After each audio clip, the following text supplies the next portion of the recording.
Shalom, saudara-saudaraku yang dikasihi Tuhan Yesus Kristus.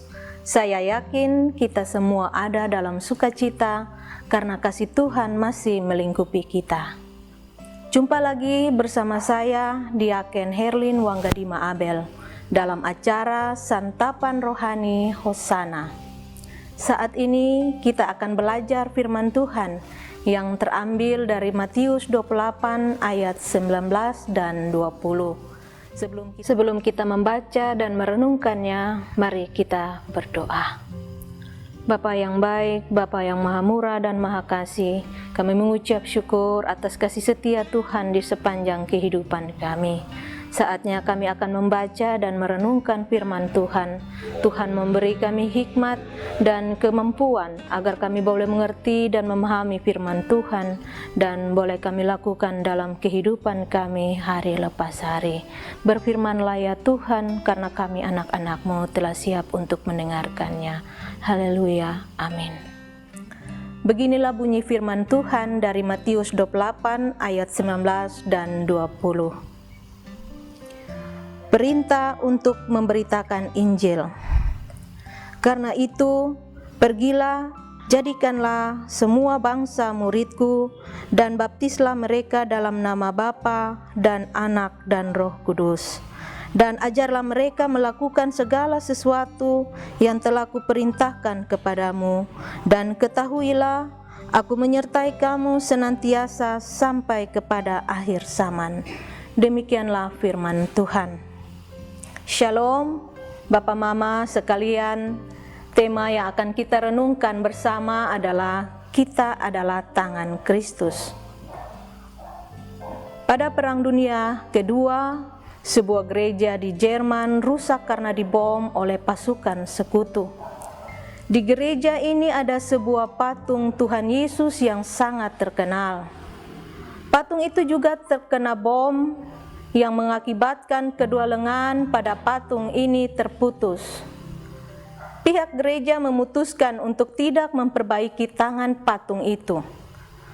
Mereka bersepakat untuk tidak memperbaiki lengan pada patung tersebut, melainkan mereka menambah tulisan di bawah patung itu, yaitu, "Aku tidak memiliki tangan, kamulah tanganku."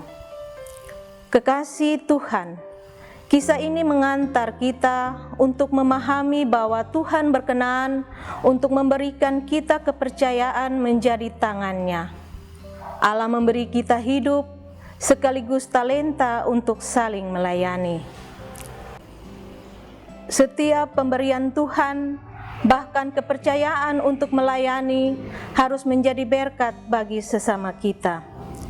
Hidup kita harus menghadirkan kerajaan Allah di dalam dunia di mana kita tinggal. Tugas dan panggilan terletak pada tangan kita. Jika kita telah dipanggil untuk menjadi murid Tuhan Yesus, maka kita pun memiliki tugas di mana kita harus melanjutkan misi dan meneladani Kristus.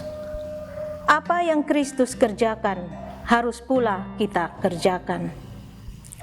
Tuhan Yesus menyembuhkan orang sakit, menghibur yang berduka, memberi makan bagi yang lapar, menyampaikan kabar baik bagi yang kehilangan harapan, dan menjadi sahabat yang sejati. Dan tugas itu pula yang harus kita teruskan. Kekasih-kekasih Tuhan, bersukacitalah kita yang telah dipanggil untuk menjadi tangan Tuhan. Tapi sukacita kita menjadi lengkap apabila kita secara sukarela mau bekerja dan melayani Tuhan, sehingga kita menjadi berkat bagi yang lain. Kita perlu memahami bahwa keterikatan dalam satu kesatuan dengan Kristus akan berdampak pada panggilan kita sebagai tangan Allah. Kita dipanggil untuk menghasilkan buah untuk kemuliaan nama Tuhan. Marilah kita semua menjadi tangan Allah sambil kita percaya bahwa Ia akan memberikan kita kemampuan untuk melakukan bagian pelayanan kita. Amin. Mari kita amini firman ini dengan doa. Mari kita berdoa. Tuhan Yesus, kami mengucap syukur atas berkat firman pada saat ini. Tuhan mau lengkapi kami dengan kuat kuasa Roh-Mu yang kudus, sehingga kami mampu melakukan setiap firman yang telah kami baca dan kami renungkan di dalam kehidupan kami hari lepas hari. Terima kasih ya Tuhan Yesus, hanya di dalam nama Tuhan Yesus Kristus kami telah datang berdoa kepada Bapa di sorga. Amin. Kekasih-kekasih Tuhan, demikianlah santapan rohani Hosana saat ini. Semoga berkat firman Tuhan menguatkan iman kita. Sampai jumpa lagi dalam kesempatan berikutnya. Tuhan Yesus memberkati kita semua. Shalom.